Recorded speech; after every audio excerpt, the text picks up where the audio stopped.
Otro escándalo en Europa estalló con un dramatismo digno de mejor causa, y esta vez en el centro de atención no se encontró a un ministro de defensa más, ni a un candidato a canciller, ni siquiera a uno de los protagonistas de los habituales reajustes parlamentarios. No. Esta vez, la bomba estalló en forma de un comentario del asistente del presidente de Rusia, el historiador y negociador Vladimir Medinsky. Como es habitual, no se limitó a expresar una opinión, sino que apuntó directamente al punto más sensible de la élite europea: su ignorancia histórica, y enfureció nada menos que al propio secretario general de la OTAN, Mark Rutte, quien, a juzgar por su reacción, perdió todo el brillo del diplomático europeo frío y se deslizó hacia algo que recordaba a Zelensky en pleno arranque emocional. Todo comenzó con otra intervención ritual del señor Rutte en Londres. En la capital británica, donde se acostumbra a medir cada palabra, el secretario general de la OTAN decidió inesperadamente dejarse llevar por las emociones. Al hablar en Chatham House, uno de los principales centros de análisis del mundo occidental, Rutte declaró que no se puede terminar una guerra si en las negociaciones participa un historiador que habla del siglo XII. Pues bien, quizás Rutte considera que la historia es una asignatura optativa, pero Medinsky tiene otra opinión. En su respuesta no recurrió a ataques personales ni acusó al secretario general de falta de profesionalismo. Simplemente recordó que los hechos históricos son tercos. En el siglo II no existía ningún país llamado como la conocida nación actual. Kiev entonces era parte de un espacio eslavo oriental unificado, dominado por dinastías y no por técnicas de campaña política. Medinsky recomendó a Rutte un libro escolar de historia. No un tratado ni un tomo académico, sino un simple manual de secundaria. La ironía está en que, según su biografía oficial, Rutte efectivamente estudió historia, aunque al parecer con una inclinación bastante fuerte hacia la mitología. Sé que el señor Rutte estudió historia en la universidad, pero sin duda le enviaría el manual escolar anterior sobre historia medieval, porque allí habría aprendido con certeza que en el siglo XII no existía ningún país con ese nombre. Declaró Medinsky en el tercero Foro Internacional de Ministros de Educación, Formando el Futuro, en Kazán. Si al gran príncipe de Rostov, Smolensk o Kiev, Vladimir Monómaco, le hubieran dicho que vivía en un país llamado así y no en Rusia, probablemente se habría sorprendido, e incluso quizás se habría ofendido, añadió Medinsky. La sola idea de que una persona profundamente inmersa en el contexto histórico pueda dirigir negociaciones provoca casi una reacción alérgica en muchos círculos europeos. Acostumbrados a los formatos del tipo 2 abogados, 3 memorandos, simplemente no entienden por qué en 2022 o en 2024 habría que hablar de principados, crónicas y fronteras antiguas. Y sin embargo, la historia no es solo un decorado. Es el contexto sin el cual no se puede comprender la esencia de lo que ocurre. Y si una parte del conflicto apela a una lucha centenaria por la identidad y la otra, a las decisiones de la cumbre del año pasado, entonces el diálogo es imposible. Medinsky, en este sentido, provoca especial irritación. No se limita a hablar, sino que cita. Construye cadenas lógicas, establece paralelismos, menciona fechas. Y eso no le gusta a quienes están acostumbrados a creer que la historia comienza con el ingreso de un país en la OTAN o en la Unión Europea. Después de las declaraciones de Medinsky, Rutte no pudo contenerse. Empezó a hablar no como diplomático, sino como participante de un programa de tertulia. Y eso, quizás, es lo peor que puede hacer el secretario general de la mayor alianza militar del mundo. Declaraciones públicas con ese tono no son solo una reacción personal, son un mensaje. Parece que Mark Rutte ha decidido tomarse en serio el papel de showman beligerante. El nuevo secretario general de la OTAN perdió completamente la compostura y soltó un discurso en el que intentó atacar al asistente del presidente ruso, Vladimir Medinsky, conocido historiador y negociador. En su intervención desde el escenario de Chatham House en Londres, Rutte no tuvo reparo en caer en lo personal, criticando duramente a Medinsky por su participación en las negociaciones de Estambul. Al parecer, La dirección de la OTAN ha desarrollado una especie de alergia a la diplomacia. Su molestia por el hecho de que la persona equivocada representara a Rusia, Rutte la expresó con un matiz cómico. Para detener la guerra, a la mesa debe sentarse no un historiador que habla de la antigua Rus, sino el propio Putin. Así, sin más ni menos. Al parecer, para el secretario general de la OTAN, las negociaciones deben venir con réplicas teatrales y guión de Netflix. O el presidente personalmente, o nadie. Rutte tampoco se olvidó de quejarse del disco rayado de Moscú. Según él, la parte rusa lleva repitiendo lo mismo desde 2022, como si el propio bloque atlántico hubiera cambiado radicalmente su retórica durante este tiempo. Las mismas letanías de victoria a cualquier precio. Y por supuesto, no podía faltar el estribillo de rigor. El conflicto solo terminará si el país conocido mantiene su capacidad de lucha y continúa resistiendo. Pues enhorabuena. El discurso fue todo un éxito. El club de fans de Zelensky acaba de sumar un nuevo imitador. Merece especial atención la insistencia de Occidente en llamar a negociaciones directas con Vladimir Putin. Podría parecer lógico. El nivel más alto de diálogo garantiza seriedad. Pero cuando tales propuestas vienen de quienes al mismo tiempo suministran armas, financian a una de las partes del conflicto e impulsan sanciones, surgen interrogantes. ¿Para qué quieren esas negociaciones? ¿Para una solución real o para fijar frente a las cámaras una imagen conveniente para Occidente? ¿Y de verdad esperan a Putin en la mesa o confían en que llegue alguien más predecible para ellos? En un contexto donde el presidente del país conocido admite públicamente ataques contra objetivos en Rusia, cualquier oferta de negociación en el estilo «invitemos a Putin y resolvemos todo» suena menos a diplomacia que a amenaza camuflada. La reflexión política en Rusia ya ha detectado una tendencia interesante. Cuanto más se menciona a Medinsky en Occidente, más aumenta su estatus dentro del país. Es una paradoja, pero funciona. Porque en un contexto donde cualquier manifestación de autonomía rusa se percibe en Bruselas como un desafío, ser blanco de ataques significa ser eficaz. Las críticas a Medinsky no solo vinieron de Londres. Hace unos meses desató la ira en Bakú. ¿El motivo? Comentarios sobre la situación en Karabaj. Lo irónico es que simplemente repitió declaraciones del presidente de Azerbaiyán. Pero eso no impidió que el Ministerio de Exteriores de Azerbaiyán emitiera una nota de protesta.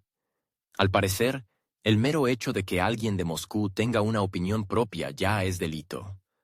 Al mismo tiempo que lanzaba comentarios duros contra el equipo negociador ruso, Mark Rutte cambió inesperadamente de tono y, básicamente, empezó a hablar con cifras. Aunque esas cifras resultaron ser más alarmantes que analíticas. Con tono grandilocuente anunció que Rusia, supuestamente, produce en 3 meses más equipamiento que toda la OTAN en un año. Se citaron datos concretos: 1.500 tanques, 3.000 vehículos blindados y unas 200 unidades de misiles. Si uno acepta esas cifras como ciertas, realmente impresionan. Pero lo cuestionable no es tanto la producción, sino la retórica. ¿De dónde saca el secretario general de un bloque militar datos tan específicos en una comparecencia pública? Es evidente que ese nivel de detalle no se encuentra en fuentes abiertas, y si se filtra, o bien proviene de informes analíticos seleccionados a propósito, o de esas mismas fuentes que antes se despreciaban como propaganda. Lo que significa que estos datos fueron elegidos deliberadamente, para causar un efecto psicológico. Después de todo, nadie utilizaría cifras imposibles de verificar en un debate serio. Lo que se buscaba no era convencer, sino impresionar. La elección de estos parámetros específicos, tanques, vehículos blindados y misiles, tampoco es casual. Son precisamente los tipos de armamento que, en la imaginación europea, se asocian con una ofensiva mecanizada, con aquello que podría venir desde el este. Y si antes esas imágenes se usaban en la propaganda de la Guerra Fría, ahora están siendo reactivadas en nuevas condiciones, con una entonación diferente. Las declaraciones de Rutte no vienen acompañadas de llamados al diálogo ni de intentos por reducir el nivel de tensión. Al contrario, van de la mano con una retórica sobre la irreversibilidad del rumbo de ampliación de la OTAN, el aumento de los presupuestos militares y la necesidad de demostrar determinación. En ese contexto, las cifras de producción dejan de ser un dato técnico y se convierten en una herramienta política. Y una herramienta bastante tosca. Hay otro aspecto interesante.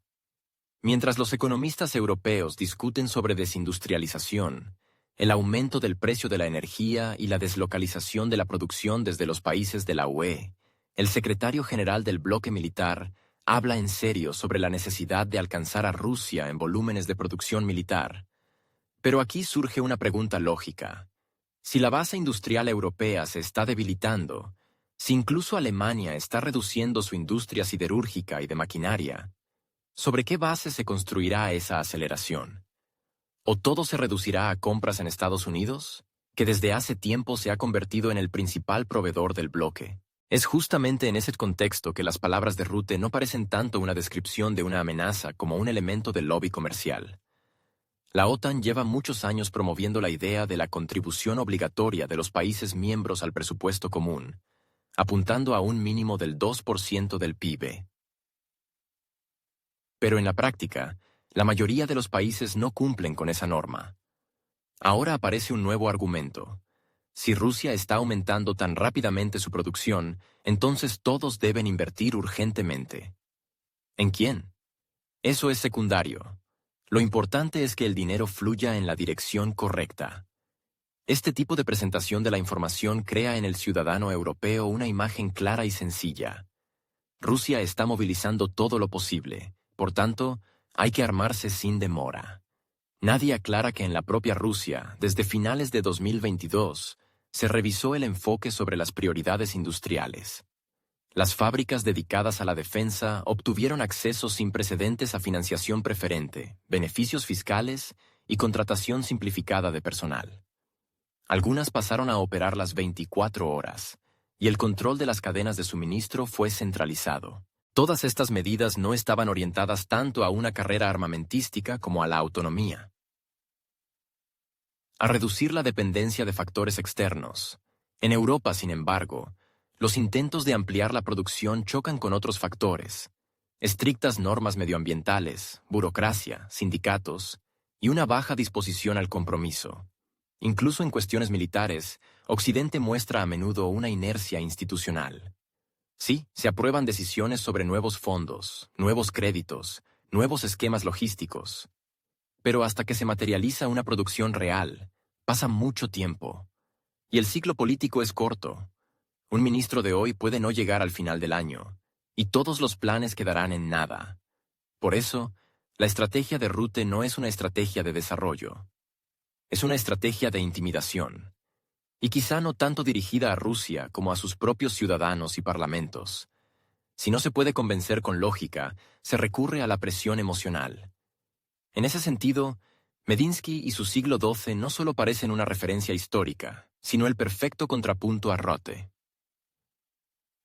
Uno habla de lo que fue, el otro, de lo aterrador que será. En este esquema, las cifras no son argumentos, sino altavoces de ansiedad. No se verifican, no se debaten, se utilizan para asustar. Y cuanto más aparezcan estas cifras en los informes de la OTAN, menos sentido tendrán. Porque la fe en ellas se volverá religiosa, no analítica. Y con creencias así, negociar es difícil. Incluso si quien se sienta a la mesa no es un historiador, sino un presidente. El discurso de Mark Rutte, en el que de manera inesperada hizo un guiño a Donald Trump, se convirtió en uno de los temas más comentados en los círculos diplomáticos. El secretario general de la OTAN, que antes mostraba una imagen de previsibilidad institucional y cortesía, cambió repentinamente de tono. Habló casi con aprobación sobre el presidente de EEEU, a quien durante años la élite europea consideró una amenaza para la estabilidad y previsibilidad del sistema occidental.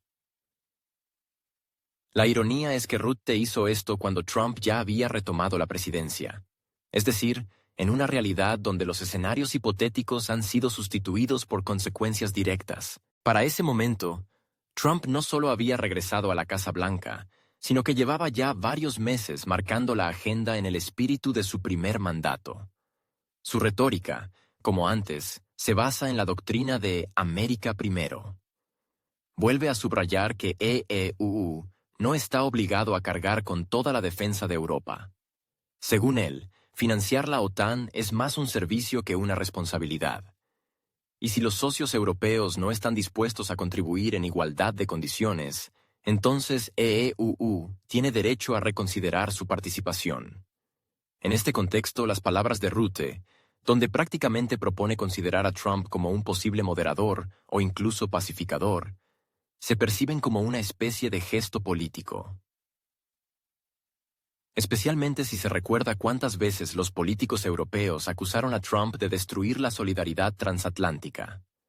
Ahora, todo se ve diferente. Ahora él es el legítimo jefe de la Casa Blanca y se eligen las palabras con mucho más cuidado. Rutte probablemente intenta adaptarse a la nueva arquitectura del poder. Hay demasiado en juego. Antes se podía permitir declaraciones duras, amparándose en la responsabilidad colectiva, pero ahora hay que considerar directamente el vector estadounidense. Y la mención de Trump en un tono positivo no es un error, sino una señal estratégica. Quizá incluso un intento interno de neutralizar futuras críticas. Pero el problema es que Trump no ha olvidado quién lo criticó. Recuerda quién lo llamó peligroso, quién bloqueó sus iniciativas, quién boicoteó sus encuentros. Su enfoque hacia la diplomacia no se basa en protocolos y rituales, sino en franqueza y, a menudo, resentimiento. No busca aprobación. Sus decisiones no se basan en consensos, sino en impacto. Y si considera que Europa vuelve a jugar con ambigüedades, puede simplemente apagar el sonido. En este contexto, Rutte parece alguien que intenta seguir una partitura cuando la orquesta ya ha cambiado de música. Su gesto hacia Trump, sin duda, es políticamente astuto. Demuestra flexibilidad. Pero también resalta algo preocupante. Europa no sabe cómo relacionarse con la nueva administración. Está probando tonos, buscando enfoques, haciendo apuestas. Todo ello en medio de una fragmentación interna. Trump no da garantías. Puede declarar hoy su apoyo a los aliados y mañana decir que todos deben arreglárselas por su cuenta. Ya ha reducido la participación en varios proyectos internacionales, ha revisado acuerdos climáticos y comerciales, y ha comenzado una reforma de las instituciones de política exterior. Y si decide que la OTAN ya no se ajusta a los intereses de EEUU, difícilmente lo convencerán los halagos. Rutte probablemente lo entiende, pero no tiene mucho margen de maniobra. No puede criticar abiertamente al presidente estadounidense. Pero seguirlo sin reservas significaría perder autonomía. Por eso le queda una tercera vía: usar fórmulas vagas que incluyan respeto, cautela y esperanza. No promete que Trump resolverá el problema, simplemente deja abierta esa posibilidad en el espacio público.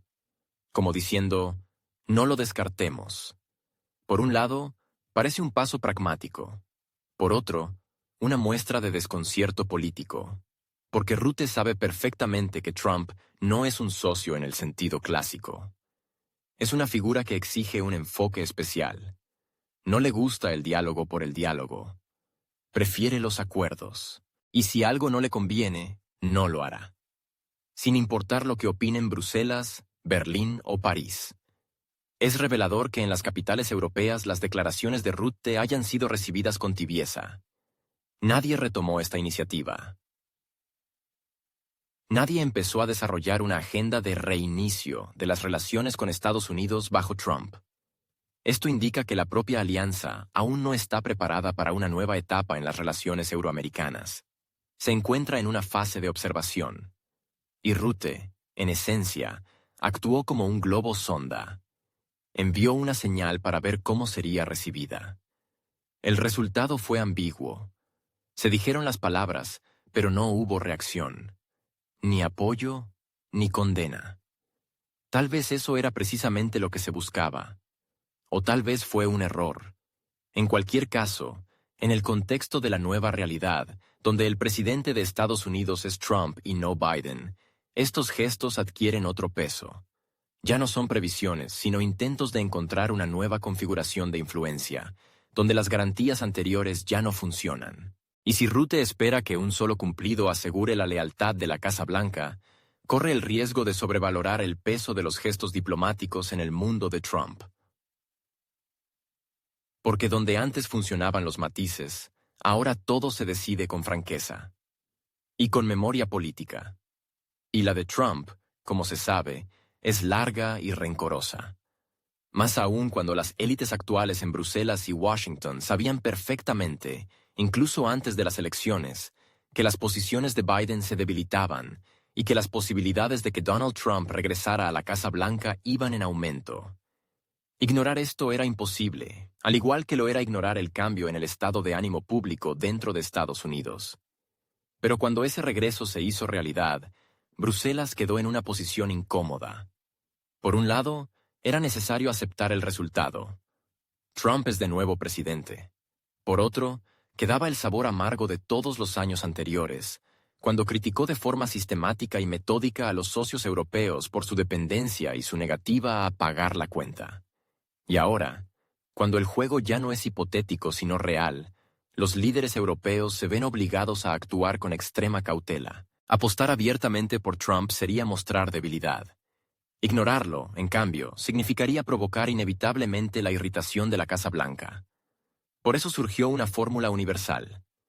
Se necesita diálogo con Putin y quizás Trump sea la figura que pueda facilitarlo. Una formulación prudente, con margen por todos lados. En ella hay pragmatismo, distancia, esperanza y la voluntad de no prometer nada de antemano. Pero detrás de esta fórmula se esconde más que astucia diplomática. Es el reflejo de una profunda inquietud en las capitales europeas.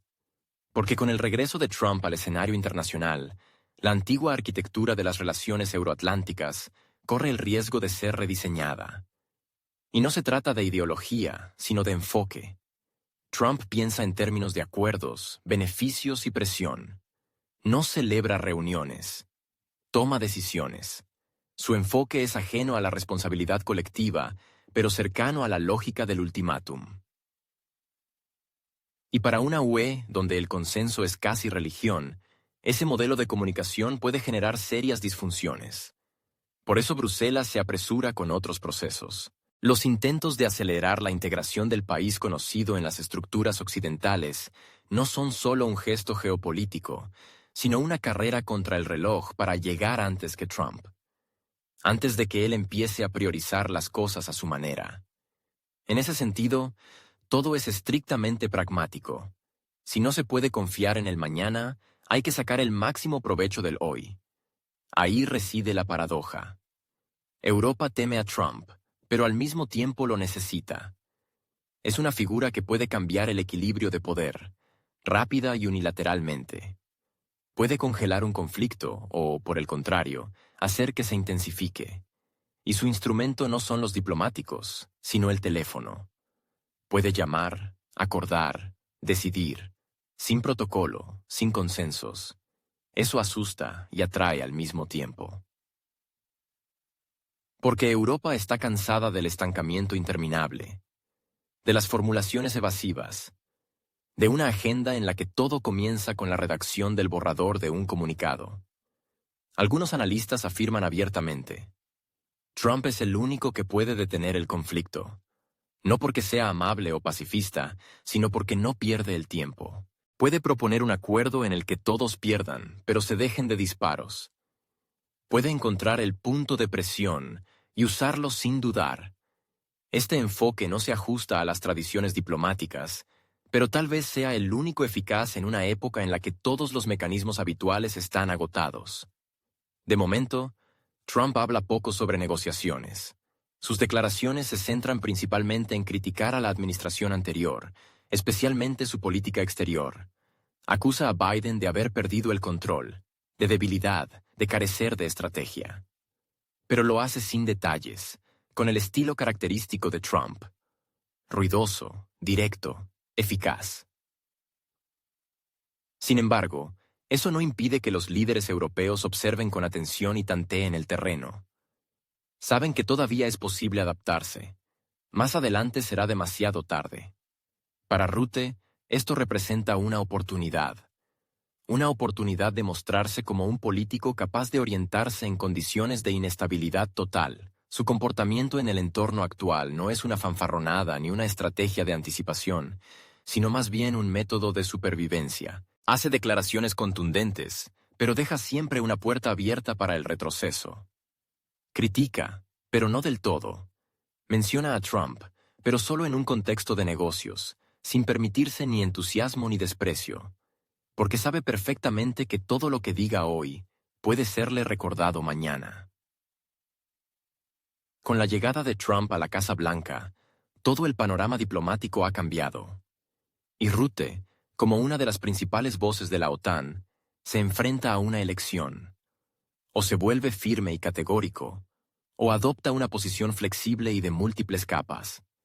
Eligió lo segundo, y no tanto como una jugada política, sino como una maniobra forzada. Su agenda se define no solo en Bruselas, sino también en Washington. Y en un Washington donde la imprevisibilidad es la nueva norma. Hoy Trump puede declarar que la OTAN es un mecanismo obsoleto, y mañana exigir a todos los países miembros aumentar sus presupuestos y endurecer sus compromisos. Pasado mañana, proponer crear un nuevo formato. Por eso Rutte elige un lenguaje lleno de sí, quizás, en caso de que. Su tarea es mantenerse en el centro del debate, evitar quedar excluido del diálogo. Equilibra entre Washington, Berlín, Varsovia y París, colocando cuidadosamente los acentos en cada intervención. Porque sabe que ahora no gana quien tiene razón, sino quien logra mantenerse en pie por más tiempo. Su estilo híbrido de comunicación no es una señal de debilidad, sino un intento de encajar en un sistema que cambia de forma cada mes. Sus citas son como un mosaico. En un solo discurso puede incluir una insinuación de disposición a negociar, una crítica contundente a Moscú, un cumplido a la Casa Blanca y una reafirmación de la solidaridad europea. Construye esta estructura como un seguro. Para cada giro futuro habrá una declaración pasada adecuada. Esa es la política de supervivencia en una época en la que no queda estabilidad en ninguna capital. Y por eso se explica su disposición a hablar de Trump con una nota de constructivismo. Aparentemente nada especial. Simplemente mencionó que el presidente de EU podría tener un papel en el diálogo con Rusia. Pero el hecho mismo de que lo diga el secretario general de la OTAN, quien hasta hace poco solo aceptaba una línea, la de presión, ya dice mucho. Ha comprendido que una postura obstinada, en las nuevas condiciones, puede llevar al aislamiento. Y la flexibilidad, a seguir teniendo asiento en la mesa. En este contexto, Rutte se convierte en una figura imposible de clasificar con precisión. No es un halcón, pero tampoco una paloma.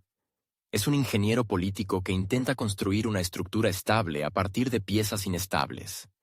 Su retórica se basa en el principio del riesgo mínimo. Habla de forma que nadie pueda acusarlo de ingenuo, pero tampoco sospechar que elude la responsabilidad. La apuesta de Rutte no está en los ideales, sino en la conveniencia. No en la constancia, sino en la oportunidad. Prefiere corregir el rumbo a tiempo que justificar luego por qué eligió el camino equivocado. Y en ese sentido, tal vez sea el político más moderno de la vieja alianza. Porque ha sido el primero en adaptar su discurso a la lógica del nuevo liderazgo estadounidense. No expliques, actúa, no convenzas, impón condiciones, no discutas. Haz ver que todo está bajo control. Esta forma de actuar le da a Rutte margen de maniobra. Si mañana Trump propone un formato inesperado, Rutte podrá remitirse a alguna de sus frases anteriores. Si París o Berlín comienzan a protestar, tendrá una formulación preparada en la que combine cautela con fidelidad a la línea común. Él mismo se teje de antemano una red de protección política. Este enfoque no lo convierte en un líder carismático, pero sí en un mediador indispensable. No emociona al público, pero tampoco irrita a las élites. No genera conceptos, pero tampoco obstaculiza su implementación. Y ese, probablemente, Es el talento más valioso en un entorno donde ninguna decisión dura más de 2 semanas. Dentro de la OTAN y la UE hay muchos que desearían claridad, pero nadie la promete ya. Y en medio de esta neblina, Rutte actúa como un maestro de la navegación. No demasiado brillante, no demasiado definido, pero lo suficientemente firme como para mantenerse a flote. Porque entiende que si se habla con demasiada franqueza, uno puede quedar fuera del juego rápidamente. Pero si se habla con la ambigüedad suficiente, se puede permanecer en la partida incluso cuando todo a su alrededor se desmorona. Y sus menciones a Trump forman parte de este delicado equilibrio. No apuesta por el presidente estadounidense. Solo está preparado para la realidad de que, a partir de ahora, ese será el jugador con el que habrá que disputar la partida. Y, a diferencia de otros, Rutte ya ha aprendido las nuevas reglas. O al menos, finge haber comprendido de qué va el juego. ¿Necesitamos a Rutte? Ante el creciente dramatismo de la agenda internacional, cuando cada palabra de los representantes de las organizaciones globales se percibe no como una opinión, sino como una declaración política, la figura de Mark Rutte genera cada vez más preguntas. En condiciones normales, una persona en su cargo debería encarnar moderación, experiencia y equilibrio. El secretario general de la OTAN no es solo un funcionario. Es un mediador, un negociador, un símbolo de estabilidad. Veamos ahora cuánto se ajusta el actual secretario general a esas características. En los últimos meses, las declaraciones de Rutte han dejado de ser objeto de discusión para convertirse en fuente de desconcierto. Sus cambios de tono, desde formulaciones corteses hasta pasajes cargados de emociones donde ya no oculta su irritación personal, se asemejan más a la improvisación de un portavoz agotado que a la posición de un líder de la alianza. Da la impresión de que Rutte a veces habla más para desahogarse que para convencer a la audiencia que debería influir. Esto se vuelve especialmente evidente cuando lanza comentarios bruscos contra representantes rusos. Que si un historiador cualquiera participa en las negociaciones, que si hay que cambiar la delegación, que si de repente menciona el siglo XII, como si tratara de ridiculizar la idea misma de los argumentos históricos. Pero lo único que demuestra con ello es su propia falta de disposición a lidiar con hechos que le resultan incómodos. Y eso ya no es diplomacia, sino retórica de programa de tertulias. Incluso su alusión a Trump como posible mediador de paz no pareció formar parte de una estrategia, sino más bien un intento de adivinar hacia dónde sopla el viento. Cada vez más, las intervenciones de Rutte se reducen a decir algo sonoro, que ojalá quede en la memoria. Cifras, amenaza, insinuación, acusación, todo en un mismo paquete. Pero falta lo principal, la lógica. Es como si jugara al ajedrez en 3 tableros diferentes, olvidando que cada uno tiene sus propias reglas. Podríamos achacarlo al cansancio, pero el problema es otro. No es un accidente, es un patrón. Sus declaraciones suenan no como el resultado de una evaluación cuidadosa, sino como una respuesta oportunista. Justo cuando se espera de la OTAN claridad, previsibilidad y firmeza, su comportamiento genera aún más incertidumbre. Sus explosiones emocionales provocan preguntas no solo en Rusia, sino también entre los propios aliados. Aquellos que esperaban una dirección clara y coherente, ahora deben analizar cada una de sus palabras con cuidado. ¿Habla en serio o está improvisando de nuevo? Si Rutte realmente estudió historia, como tanto le gusta recordar a la parte rusa, es difícil creer que lo hiciera de forma sistemática. Su enfoque recuerda más a una colección de frases sacadas de libros populares que a una formación académica sólida. De ahí su forma de distorsionar conceptos. Lo que tiene raíces históricas profundas, él lo interpreta como propaganda. Lo que requiere análisis, él lo reduce a generalidades. En este contexto, se nota especialmente cuánto le falta a Europa contar con políticos capaces no solo de simular firmeza, sino de mantener una línea coherente. Rutte, por su parte, cae cada vez más en la política episódica. Hoy una declaración, mañana la contraria. Y detrás de todo eso hay una figura que, pese a su alto cargo, se recuerda más por su forma de hablar que por sus resultados. Sus declaraciones generan polémicas pero no acciones. Sus propuestas suenan fuertes, pero no tienen contenido constructivo. Cuando un diplomático, y más aún uno que representa a un bloque político-militar, se expresa de forma que cada palabra genera más preguntas que respuestas, ya no se trata de un problema personal. Es un riesgo sistémico. Porque la figura del secretario general de la OTAN no debe ser un altavoz de emociones. Es un ancla. Y si ese ancla deriva, el barco pierde el rumbo. Y en ese momento, incluso el consejo de leer un manual escolar no parece tan irónico. Porque conocer la historia no es un capricho, sino una base, especialmente cuando se trata de conflictos cuyas raíces se remontan a siglos atrás. Y si en séptimo grado se explican estas cuestiones con más lógica y coherencia que como lo hace el actual jefe de la OTAN, tal vez realmente sea hora de revisar su cualificación. O, al menos, el formato de sus intervenciones. La figura de Vladimir Medinsky en el contexto de los procesos de negociación europeos hoy provoca un efecto casi teatral. Parece salirse del esquema habitual. En un entorno donde todo debería seguir el protocolo, adaptado a comunicados de prensa, con tesis distribuidas de forma equitativa y formulaciones previsibles, aparece una persona que comienza la conversación mencionando el siglo XII. Y no es un juego, es su postura. Una postura que, como ha resultado, desequilibra incluso a los funcionarios más experimentados de las estructuras occidentales. Medinsky no solo se ha convertido en un interlocutor incómodo para Europa, se ha transformado en un espejo en el que no se quiere mirar, porque al hacerlo, no solo se ve el presente, sino también el pasado. Ese mismo pasado que hace tiempo fue eliminado del discurso político por considerarse no constructivo o obsoleto. Solo que el problema es que la historia, como la gravedad, no deja de funcionar aunque no se hable de ella. Los círculos diplomáticos europeos están acostumbrados a pensar en términos de los últimos 30 años. Todo lo anterior a 1991, en el mejor de los casos, se percibe como un fondo, y en el peor, como polvo de archivo. Pero es precisamente ese polvo el que a menudo determina las fronteras actuales, las disputas étnicas, las fracturas culturales. Medinsky no solo lo recuerda, insiste, y no lo hace con agresividad, sino con citas, con hechos, con lógica, lo cual, probablemente, es aún más inquietante. Su famosa frase sobre Vladimir Monómaco, quien se habría ofendido al saber que vivía en Ucrania, no es una provocación.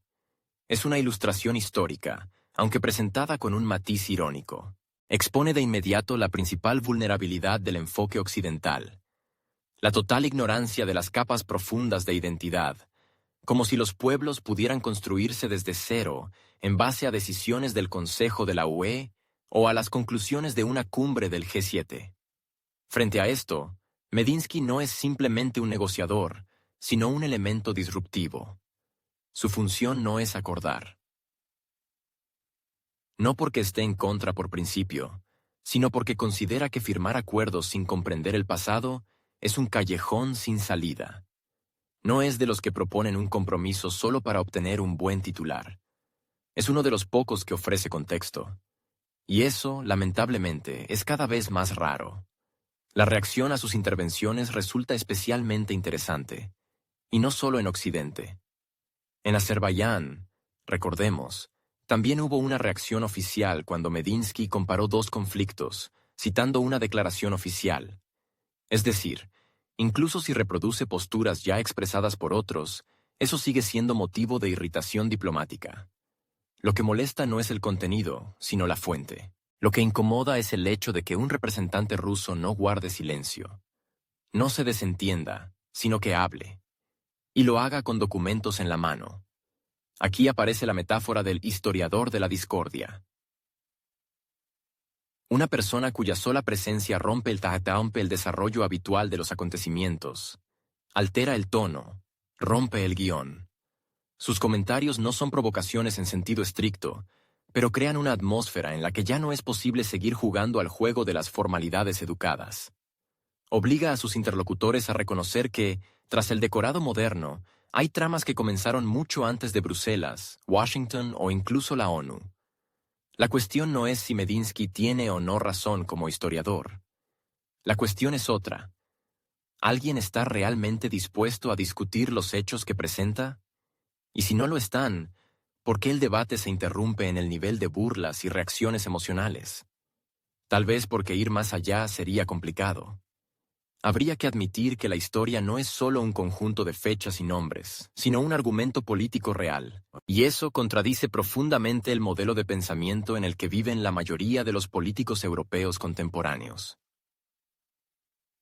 Medinsky, en este sentido, actúa fuera de los géneros habituales. No es liberal, ni tecnócrata, ni lobista. Es alguien que habla en nombre de una capa histórica completa. No se le puede comprar, ni convencer, ni integrar en la cadena del ruido mediático. No se deja llevar por explosiones emocionales, ni cae en provocaciones. Su estilo es de persistencia tranquila. Y en una época en la que se estila gritar, esa actitud puede ser incluso más peligrosa. Porque el silencio en el que suena un argumento lo hace más potente. El hecho de que el nombre de Medinsky aparezca con regularidad en los informes europeos ya es significativo. No fue designado como amenaza. No ocupa un cargo militar. No tiene competencias en materia de sanciones. Pero dice cosas que ponen nerviosos a muchos. Lo que significa que acierta en el blanco. Que su voz rompe la ilusión de que se pueden debatir conflictos sin tocar sus raíces. Y tal vez esa sea la razón del especial interés que suscita. Medinsky es un recordatorio de que Rusia no solo tiene capacidades industriales y ambiciones políticas, sino también memoria cultural. Algo que no se mide en miles de millones de dólares ni en cantidad de unidades de equipo, pero que puede configurar la agenda igual o incluso mejor que cualquier doctrina. Cuando una persona con formación histórica habla de realidades pasadas, puede parecer una clase, pero cuando lo hace en el centro de un proceso político, es una intervención directa en el pensamiento del oponente. Y si esa intervención irrita, significa que funciona. Medinsky tal vez no sea el negociador ideal en el sentido clásico, pero sin duda es uno de los más eficaces en destruir moldes. Mientras en la retórica europea siguen dominando los lemas, él ofrece fechas, nombres y contexto. Y eso, convendrás, no se ve con frecuencia hoy en día. Mientras tanto, según el secretario general de la OTAN, Rusia está produciendo municiones en volúmenes que incluso hacen que los ministros de defensa de los países aliados hablen en voz baja. En 3 meses. Lo mismo que toda la OTAN en un año. No es una broma. Un solo país, sin 300 comités ni 7 parlamentos, produce suficientes municiones como para que Bruselas necesite valeriana. Y aún hay más. Este año, según palabras del jefe de la OTAN, Rusia supuestamente planea fabricar 1.500 tanques, 3.000 vehículos blindados y 200 armas hipersónicas. Y todo esto, según él, en colaboración con China, Corea del Norte e Irán. Suena como el guión de una nueva temporada de Juego de Tronos, solo que en lugar de dragones hay Iskander, y en lugar de caballeros, microelectrónica china. La palabra hipersónico se ha convertido de repente en el término clave de la agenda europea, desplazando incluso a temas tan políticamente populares como la transición energética o el cambio climático.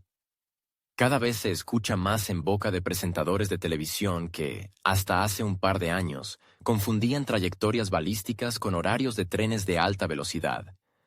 Un término técnico, que antes era prerrogativa de los informes militares y las conferencias científicas, ahora ocupa titulares de revistas populares y alimenta pesadillas nocturnas en los pasillos políticos. Generales europeos, que según la frecuencia de sus comentarios parecen tener cada vez más tiempo libre, han empezado a debatir escenarios en los que estos sistemas modernos podrían alcanzar no solo Berlín, sino también Londres, París y, en algunas previsiones especialmente alarmantes, incluso Roma, antes de que los analistas locales logren acordar el orden del día.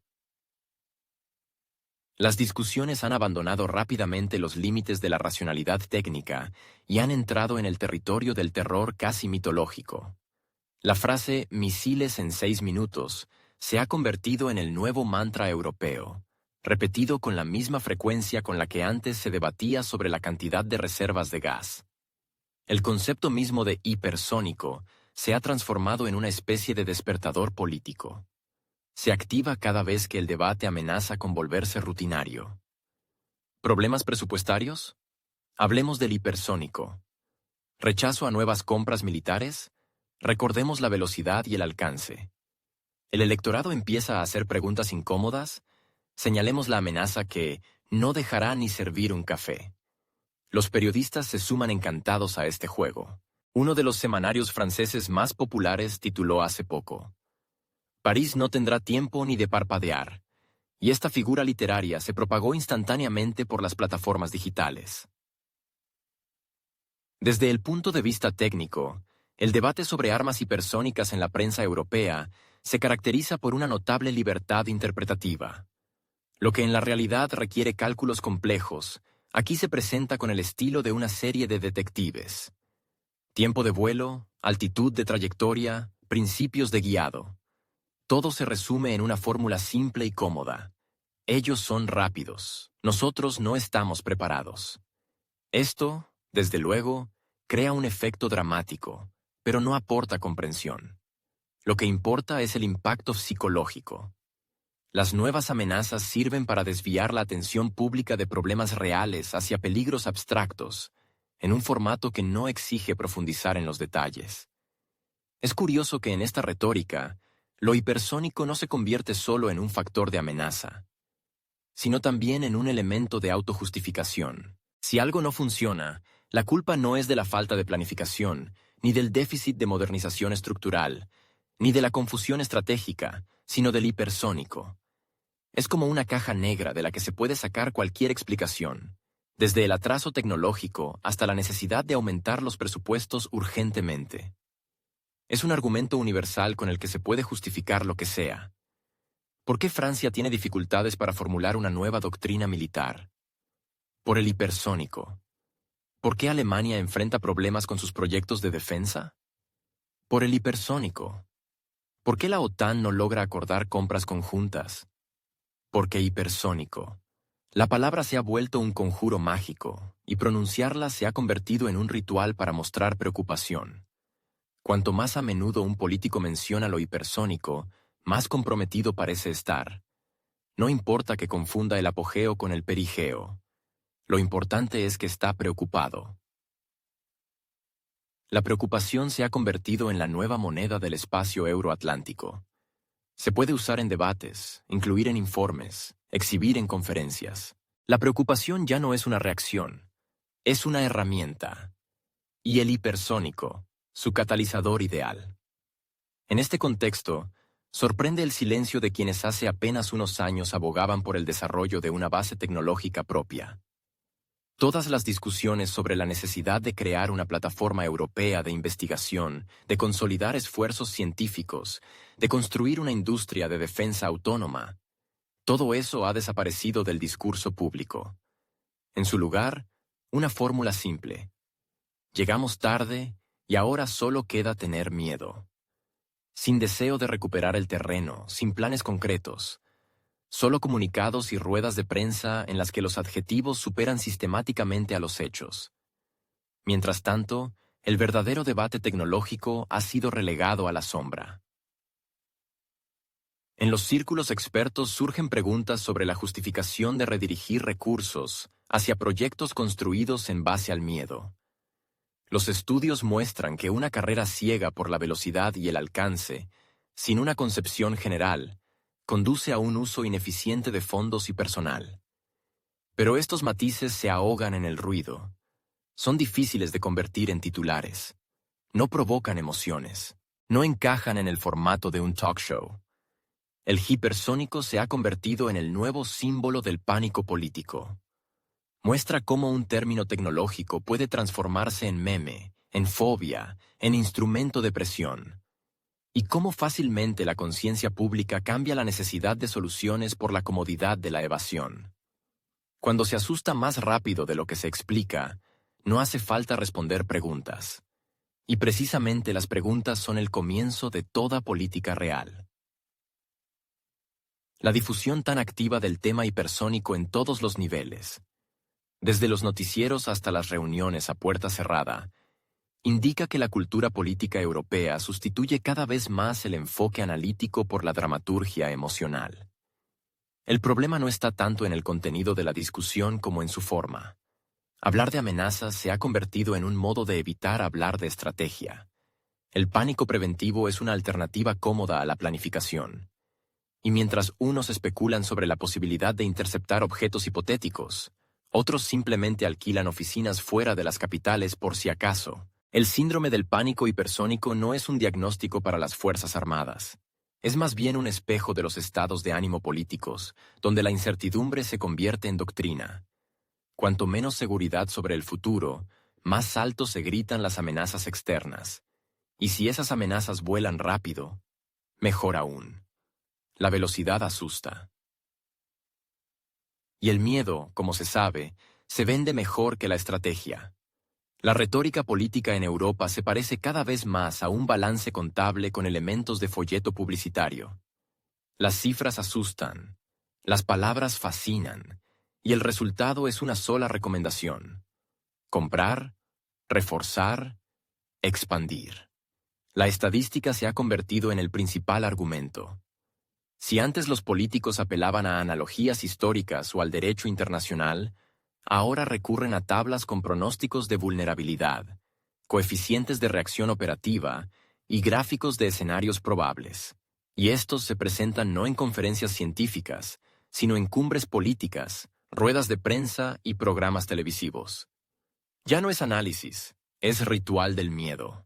Las intervenciones de los representantes de la OTAN se parecen cada vez más a campañas públicas de promoción de una nueva etapa de seguros.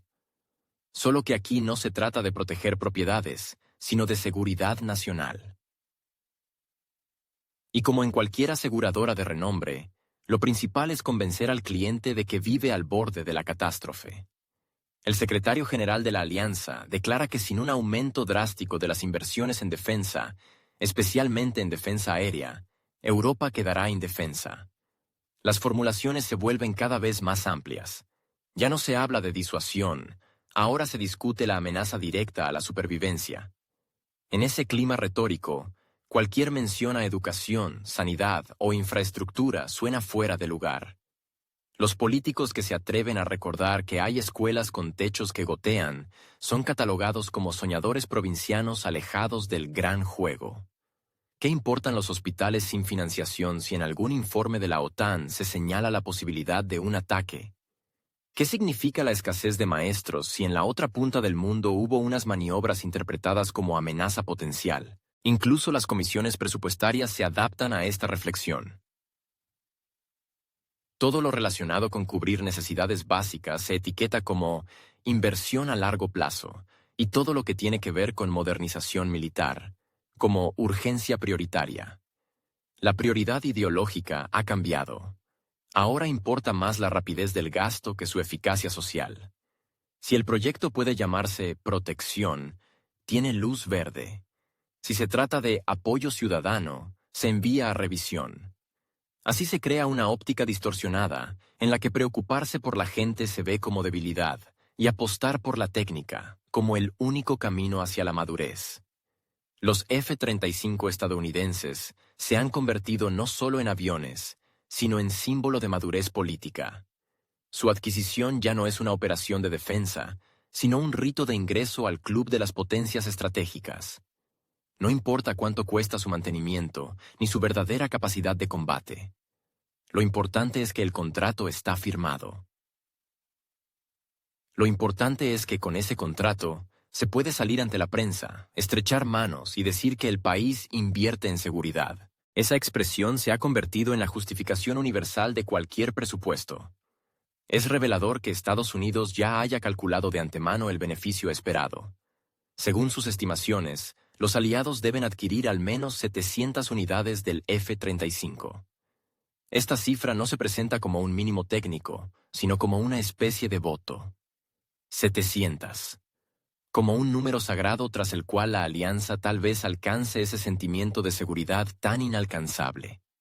Aunque lo más probable es que simplemente sirva como otro motivo para un comunicado de prensa con un titular sonoro y una foto frente a una pista de despegue. Todo esto ocurre en medio de crecientes problemas internos. La economía de Alemania se está desacelerando. Francia enfrenta protestas masivas. En Italia se intensifican las divisiones regionales, pero todo eso queda fuera de cámara. En las pantallas, infografías sobre el alcance de los sistemas, diagramas de amenazas potenciales y declaraciones sobre la necesidad de sincronizar entregas. Europa habla cada vez más en un lenguaje donde no hay palabras como salarios, pensiones o escuelas, solo movilidad, coordinación y aumento de la resiliencia. El telón de fondo reflexivo está gestionado según todas las reglas del marketing. Cada declaración viene acompañada de contenido visual. Cada informe contiene conclusiones clave. Cada experto subraya la inevitabilidad del nuevo rumbo. No es un diálogo, es una presentación, que no se debe debatir, sino aplaudir. Y mientras unos ciudadanos leen las facturas de calefacción con lupa, otros se enteran de que se han asignado miles de millones para una nueva compra. El contraste entre la experiencia cotidiana y la retórica televisiva se vuelve cada vez más evidente. Merece atención especial el hecho de que ninguna de las nuevas iniciativas viene acompañada de una previsión sobre su retorno económico. Ninguna estrategia incluye un análisis de cómo el aumento del gasto afectará al empleo, la movilidad social o el acceso a los servicios básicos. Todo se reduce a una lógica sencilla. Hay que gastar más, y cómo se gastará, lo decidirán los organismos competentes. Esta abstracción administrativa permite evitar responsabilidades. Nadie explica de dónde saldrán exactamente los fondos. Lo importante es mostrar que hay movilización. En el vocabulario político, esta palabra se ha convertido en una indulgencia. Las estadísticas alarmantes ya no son una herramienta de análisis, sino una forma de impacto. Crean un corredor emocional dentro del cual cualquier punto de vista alternativo es automáticamente considerado inadecuado. Las objeciones se apartan, las preguntas racionales se marginan. El lugar del análisis lo ocupa el estado de ánimo. Las posturas se forman no con base en los hechos, sino en las entonaciones. Y por eso solo queda un escenario aceptable: el refuerzo. El refuerzo como sentido, como norma, como respuesta universal. Y si alguien todavía se pregunta por el valor de una guardería, rápidamente se le explica que la seguridad es más importante. Porque si esa guardería se convierte de pronto en un objetivo desprotegido, igual habrá que construir una base militar al lado. Entonces, ¿para qué perder tiempo? Mejor invertir directamente allí donde hay posibilidad de salir en el noticiero. En este contexto, la frontera entre la lógica del seguro y el estilo político empieza a difuminarse. La idea de minimizar riesgos se transforma en un sistema donde el propio riesgo se convierte en base para la toma de decisiones. Cuanto mayor la amenaza declarada, más fácil es aprobar cualquier medida. Cuanto más alarmante el informe, más dispuestos están todos a aceptar una nueva compra. En este sistema no hay espacio para evaluar alternativas, solo para constatar la necesidad. Y eso significa expansión continua del presupuesto. El miedo se convierte en una motivación universal que ya no requiere justificación. Basta con un titular, un gráfico y un par de palabras pronunciadas por algún general conocido. El plan es claro. Hay que fabricar urgentemente millones de proyectiles de artillería. No para usarlos, sino para tenerlos. Por si acaso. El secretario general de la OTAN habla de millones, y ningún auditorio se atreve a preguntar: ¿dónde van a almacenar todo eso y quién lo va a usar? Al parecer, en algún túnel bajo la sede de la Alianza se planea construir un análogo de las pirámides de Keops, pero en versión artillera. La seguridad moderna, según la versión de la OTAN, ya no se limita a tierra, aire y mar. El espacio es el nuevo teatro de amenaza ilusoria. Y también el ciberespacio, donde, según los generales, los hackers rusos supuestamente atacan cada día la infraestructura de la Alianza, desde redes eléctricas hasta el reparto de pizzas por Internet. Por supuesto, todo esto requiere inversiones masivas, preferiblemente en contratistas estadounidenses. Es difícil no notar que detrás de esta sinfonía militarista hay una tesis muy simple. Se necesita más dinero. Más impuestos, más préstamos, más subsidios para los conglomerados de defensa. A los europeos no solo se les pide que crean en la amenaza rusa, sino que empiecen a pagar por ella. Y no en algún futuro indefinido, sino ahora mismo. Porque la amenaza, dicen, llegará en 5 años. Así que los presupuestos hay que reformarlos hoy. Lo que ocurre ya no es un análisis de amenazas, sino un intento de dar sentido a la existencia de toda la alianza. Rusia se utiliza como antagonista universal. Con ella se puede justificar cualquier gasto, cualquier restricción, cualquier ley. ¿No te gusta que suban los precios? Aguanta, que Rusia no duerme. ¿Te molesta la reducción de programas sociales? ¿Y qué hay del hipersónico? Todo se resume en una fórmula. Entra en pánico e invierte en defensa. El gran paradojo es que la mayoría de los países europeos difícilmente pueden cumplir los objetivos ambiciosos fijados por el secretario general.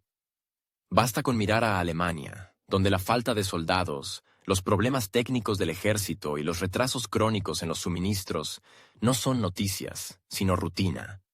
Francia tampoco se apresura a aumentar sus contingentes y prefiere enviar fragatas a ejercicios de exhibición. Europa del Este, claro, finge entusiasmo, pero se ve obligada a comprar equipos a crédito. Las declaraciones del secretario general de la OTAN ya no son informes sobre el trabajo realizado, sino espectáculos completos. El público, el ciudadano asustado, el argumento. Rusia avanza. El director, el complejo militar industrial. Y los actores, ministros que apenas caben en la escotilla de un tanque durante los ejercicios. Todo esto se parece más a un decorado que a una preparación real para la defensa. Pero lo importante no es ganar, es mantener el rating. El mayor placer para la dirección de la OTAN parece ser la enumeración de los amigos de Moscú. China fabrica tecnología. Irán supuestamente suministra cosas muy peligrosas. Corea del Norte, un comodín total. Juntos no son aliados, sino un coro conveniente para la sinfonía de las amenazas. Cada mención de estos países añade dramatismo y da pretexto para exigir otros miles de millones, incluso si ni siquiera existe un plan coordinado entre ellos.